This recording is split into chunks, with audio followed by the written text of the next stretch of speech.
Você já parou para pensar como uma pessoa comum pode mudar o destino de milhões? Pois é, hoje vamos falar de alguém que não só liderou um povo inteiro na maior jornada da história antiga, mas também se tornou o maior profeta da Bíblia. Moisés, nascido escravo, criado como príncipe, fugitivo por décadas e depois escolhido por Deus para libertar uma nação. Essa não parece a trajetória de um herói normal, parece?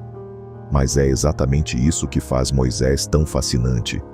Um homem de erros, dúvidas e falhas humanas, mas que, mesmo assim, foi usado para realizar milagres inacreditáveis.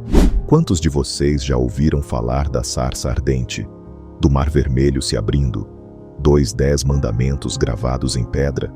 Pois tudo isso começou com um pastor anônimo chamado Moisés. Moisés viu Deus face a face, conversava com ele como quem fala com um amigo, e ainda carregava um povo teimoso nas costas por 40 anos no deserto. Então, preparado para descobrir quem realmente foi esse gigante da fé, vamos mergulhar fundo na história de Moisés, desde sua infância no Nilo até sua morte misteriosa no Monte Nebo. E garanto que muita coisa que você vai ouvir aqui hoje nunca viu em nenhum outro vídeo. Você já imaginou um bebê boiando em uma arca de juncos no meio do rio Nilo, enquanto seu destino era decidido pelo acaso? Pois essa foi a realidade de Moisés. Ele nasceu em um tempo terrível. Os israelitas estavam escravizados no Egito e o faraó tinha dado uma ordem brutal. Todo menino hebreu recém-nascido deveria ser jogado no rio. Sua mãe, Joquebede, não aceitou esse destino. Ela escondeu Moisés por 3 meses, até que não pôde mais. Então, numa atitude cheia de fé e desespero, ela colocou-o em uma arca de papiro e o lançou às águas. E aí entra uma daquelas viradas de roteiro dignas de Hollywood. Quem encontrou a arca foi a própria filha do faraó. Ela teve compaixão, resolveu adotar a criança, sem saber que, na verdade, estava criando o futuro libertador do povo hebreu. O mais curioso é que Deus usou até mesmo a irmã de Moisés, Miriam, para garantir que tudo acontecesse perfeitamente. Enquanto a filha do faraó segurava a arca, Miriam observava tudo de longe. Quando viu a chance, aproximou-se e sugeriu que uma amamentadora hebreia cuidasse do bebê. E adivinha quem foi chamada? Sua própria mãe. Moisés voltou para casa com Joquebede, mas agora com proteção real e recursos reais. Cresceu cercado de luxo, aprendendo ciência, história, estratégia militar. Tudo isso preparando-o para o papel que ele ainda nem sabia que teria. Aqui, já vemos uma das grandes verdades sobre Moisés. Deus usa até mesmo as circunstâncias mais improváveis para moldar aqueles que escolhe. Moisés cresceu na corte do faraó, cercado de riquezas, poder e conhecimento. Mas por trás daquela vida de príncipe, havia uma identidade que ele não conseguia ignorar. Ele sabia que era hebreu. Um dia, ao ver um egípcio espancando um israelita sem piedade, Moisés explodiu de raiva e matou o homem. Acho que ele não imaginava que esse ato mudaria totalmente sua vida. Quando o crime se espalhou, o faraó decidiu que Moisés tinha que morrer. E aí foi o fim da vida real no Egito. Ele precisou fugir, sozinho, deixando tudo para trás. E é assim que nosso herói, antes cercado de luxo, acaba como forasteiro em uma terra distante chamada Midian, no sul da Arábia. Parece ironia do destino? Talvez. Mas às vezes, é só quando perdemos tudo que estamos prontos para ouvir o chamado de algo maior. Em Midian, Moisés encontra refúgio com Jetro, um sacerdote local. Ali, ele vira pastor. Sim, o ex-príncipe do Egito agora cuida de ovelhas no deserto. Essa fase pode parecer um passo para trás, mas era, na verdade, um tempo de preparação. 40 anos como pastor moldariam seu caráter, paciência e visão de liderança. Aliás, quantos de nós, diante de uma crise, já não nos sentimos exilados? Pois é exatamente nesse momento de solidão e aparente fracasso que Deus começa a trabalhar nele de forma profunda. Afinal, Como você lidera um povo se nem consegue controlar suas próprias emoções? Moisés estava aprendendo a ser humilde, paciente e pronto para escutar algo que iria mudar o mundo. Foi em meio ao silêncio do deserto, enquanto cuidava das ovelhas de Jetro, que Moisés teve um encontro que mudaria sua vida e a história da humanidade. Ali, no Monte Horebe, ele viu algo que não podia ser explicado. Uma sarça ardente que não se consumia. Curioso, aproximou-se e ouviu uma voz vindo do fogo. Moisés, Moisés, chamou Deus, e ali começou uma conversa que iria lançar as bases para o maior êxodo da história antiga. Deus lhe disse: eu vi o sofrimento do meu povo no Egito. Eu ouvi o clamor dele. Agora eu vou enviá-lo até Faraó para tirar Israel da escravidão. E nesse momento, Moisés não estava mais diante de uma sarça, mas diante do propósito pelo qual havia sido preparado. Mas atenção, Moisés não respondeu com entusiasmo imediato. Ele ficou cheio de dúvidas. Quem sou eu para ir até Faraó? E Deus respondeu com uma das promessas mais poderosas da Bíblia: eu estarei contigo. Além disso, quando Moisés perguntou qual era o nome dele, Deus revelou algo inédito até então: eu sou o que sou. Jeová, o Senhor eterno e presente. Esse momento foi muito mais do que uma visão dramática. Foi a fundação da missão de Moisés e o começo de uma nova era na relação entre Deus e o homem. E aí vem a pergunta: você já teve um chamado tão grande que mudou completamente seu rumo? Moisés, agora com uma missão divina nas mãos, volta ao Egito, o mesmo lugar onde quase perdeu a vida décadas antes. Junto com seu irmão Arão, ele vai até Faraó e entrega a mensagem direta de Deus: deixe o meu povo ir, para que me sirva no deserto. Mas Faraó não só recusa, como endurece ainda mais o coração contra Israel. E aí começa um confronto épico entre poder humano e poder divino. A cada negativa de Faraó, Deus envia uma praga. E não são pragas comuns: água virando sangue, rãs invadindo casas, trevas palpáveis. Era como se o próprio universo estivesse se levantando contra a escravidão e opressão. A 10ª praga, porém, foi a mais dramática de todas: a morte dos primogênitos egípcios.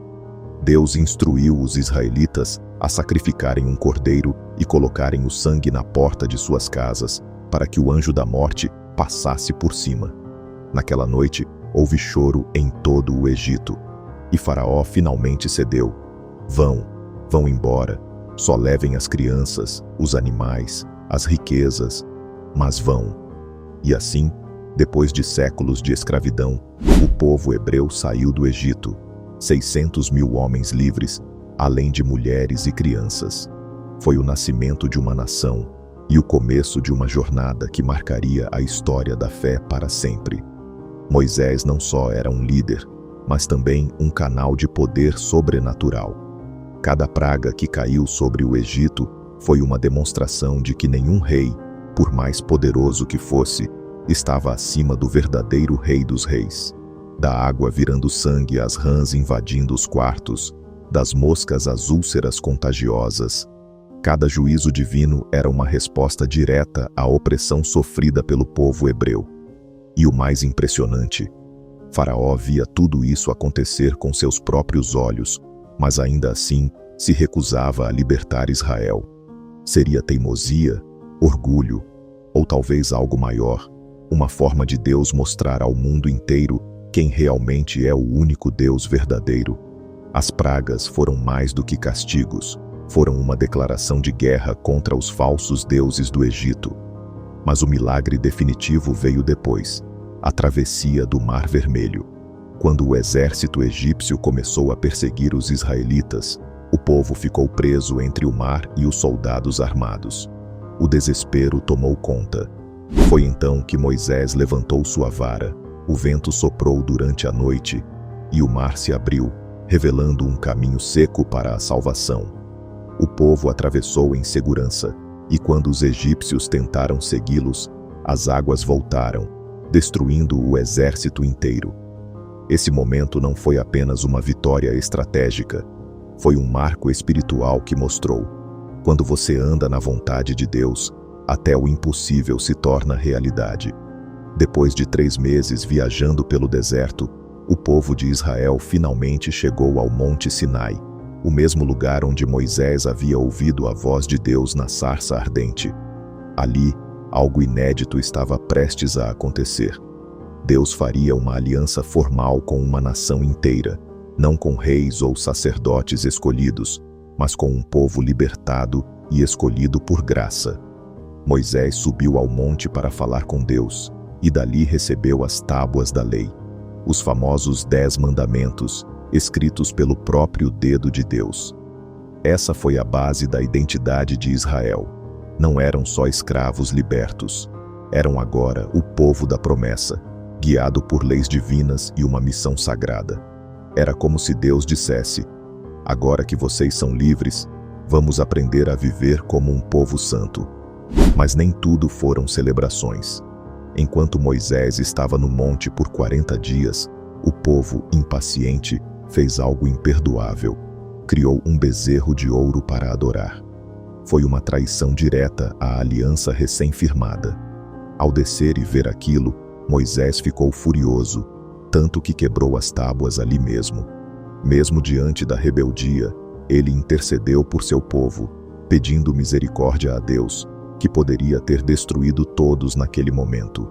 Depois de purificar o povo, Moisés subiu novamente. E Deus, em sua graça, escreveu novas tábuas. Esse momento mostra 2 verdades importantes.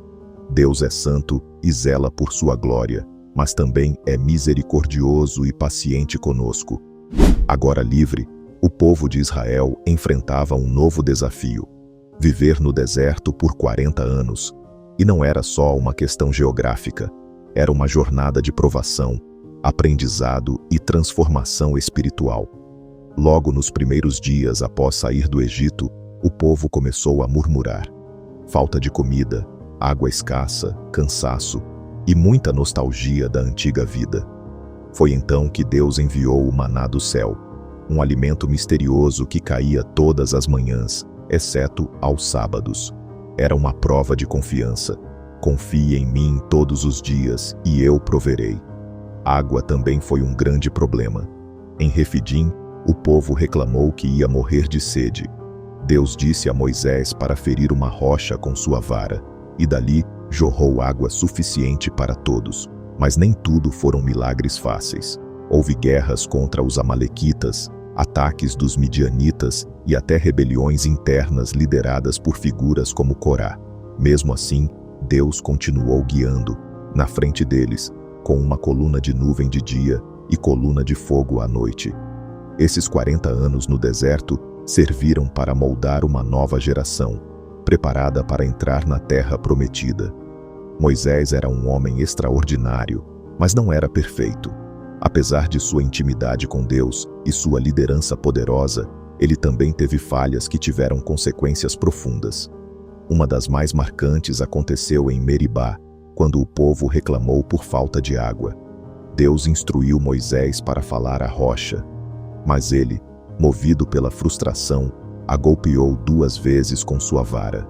Por esse ato de desobediência, Deus disse que ele não entraria na terra prometida.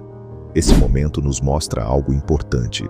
Até os maiores líderes precisam aprender a controlar suas emoções. Moisés, tantas vezes paciente e intercessor, nesse instante perdeu a calma. E isso teve um preço alto. Ele viu a terra prometida do alto do Monte Nebo, mas não pôde pisar nela. Mesmo assim, essa história não é só de fracasso, é também de graça e propósito. Porque mesmo com falhas, Moisés cumpriu sua missão, moldou uma nação e deixou um legado que dura até hoje. E isso nos ensina: você não precisa ser perfeito para ser usado por Deus. Só precisa estar disponível. Moisés não liderou sozinho. Deus sabia que ele precisaria de apoio, conselhos e alianças para suportar os desafios da jornada. Seu irmão Arão foi seu maior aliado, não só como porta-voz, mas também como o primeiro sumo sacerdote de Israel. Já sua irmã Miriam, profetisa e líder entre as mulheres, celebrou a travessia do Mar Vermelho com danças e cânticos, mas também enfrentou disciplina divina por criticar Moisés. E quem diria que um homem chamado Jetro, sacerdote de Midian e sogro de Moisés, ensinaria a ele uma das maiores lições de liderança? Foi Jetro quem sugeriu que Moisés delegasse autoridade, evitando que ele ficasse sobrecarregado com todos os julgamentos do povo. Outro nome fundamental foi Josué, seu assistente mais próximo e escolhido por Deus como seu sucessor. Foi Josué quem liderou a batalha contra os amalequitas e, mais tarde, guiou Israel na conquista da Terra Prometida. Esses relacionamentos mostram algo essencial. Ninguém consegue fazer tudo sozinho. Mesmo o maior profeta da Bíblia dependeu de outros para cumprir sua missão. E isso nos lembra que Deus usa pessoas comuns para fortalecer seus servos e construir seu propósito. Moisés teve 2 filhos com sua esposa Zípora, filha de Jetro, mas eles não desempenharam um papel central na história da liderança de Israel. O primeiro se chamava Gerson, cujo nome significa "estou estrangeiro em terra estranha", uma referência ao exílio de Moisés em Midian. O segundo foi Eliezer, que quer dizer "o Deus de meu pai é meu socorro", reconhecendo como Deus o livrou da espada do faraó. Apesar de ter fundado uma família, Moisés viveu mais como um líder espiritual do que como pai ou marido. Seu tempo era dedicado ao povo, às leis, às guerras, e talvez por isso seu legado familiar tenha ficado à sombra de sua jornada profética. Mas isso não diminui a importância de vermos como Deus usou até mesmo as relações familiares de Moisés para moldar sua trajetória. Sua esposa Zípora chegou a salvá-lo da morte quando ele quase foi punido por Deus por não circuncidar seu filho. Êxodo 4:24-26. E embora seus filhos não tenham seguido seus passos como líderes do povo, eles carregavam o sangue e a história de um dos maiores homens da Bíblia. Moisés nos mostra que, às vezes, o legado não está tanto na descendência física, mas na influência espiritual deixada para trás. E o dele? Bem, ainda estamos falando dele hoje, não é? Moisés viveu até os 120 anos, mas mesmo na velhice, sua força física e mental permaneceram intactas. Depois de guiar o povo por 40 anos no deserto, chegou o momento mais difícil da sua jornada: não poder entrar na terra prometida. Deus o chamou para subir ao Monte Nebo, em Moabe, e ali lhe mostrou toda a terra que Israel herdaria. Foi um momento de emoção e reflexão. Ele via com os próprios olhos o destino final de seu povo, mas sabia que não iria junto. E então, como se fosse chamado de volta para casa, Moisés morreu, e Deus sepultou-o pessoalmente. Ninguém sabe onde está seu túmulo até hoje.